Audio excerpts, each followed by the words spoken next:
So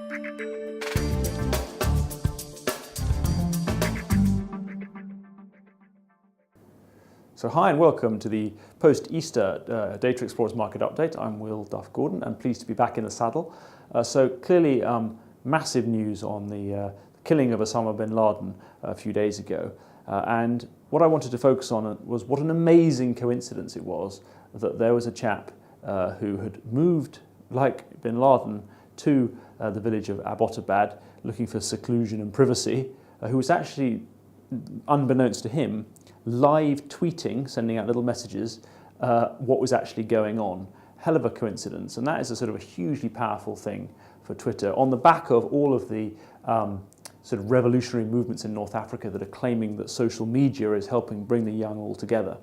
Now, why is this interesting? Well, invariably there's a potential investment angle. You know, do you go long Twitter and short Facebook? You should probably go long Twitter and long Facebook, but we're going to try and look at a bit of that. So what did he actually say? Well, this chap called Suhaib Attar, he said, helicopter wavering overhead, brackets, unusual in this town. And shortly after he wrote, I am the one that's live tweeting the murdering of bin Laden.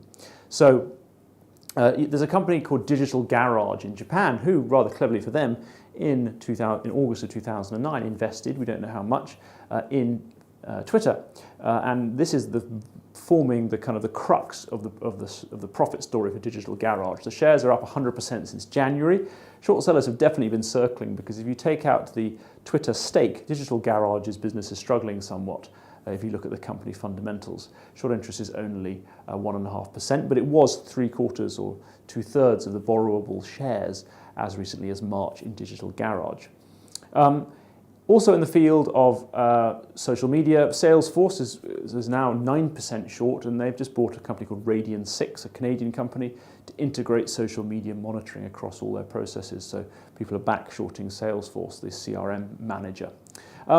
Clearly, everyone's on the lookout for revenge attacks, and airport security is once again being raised. And so what does that mean for the what's called AITs, which is automated imaging technology? I think I haven't got that wrong, which is sort of the plastic machines du jour, where you stand in doing this and rather uncomfortable, and they get to see everything of you with only an algorithm to remove your modesty, apparently. Kind of controversial in the States. L3 Communications make the one called Provision, actually rising short interest in L3 Communications, but it's only the index average of 2.5% short.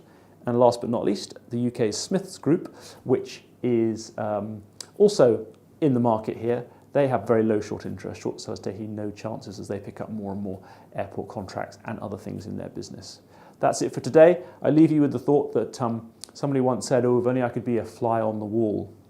Well, I kind of think that with things like what's just happened here, everybody is a fly on the wall at any possible time. Thank you for listening. If you'd like to read the report, it is at dataexplorers.com/news.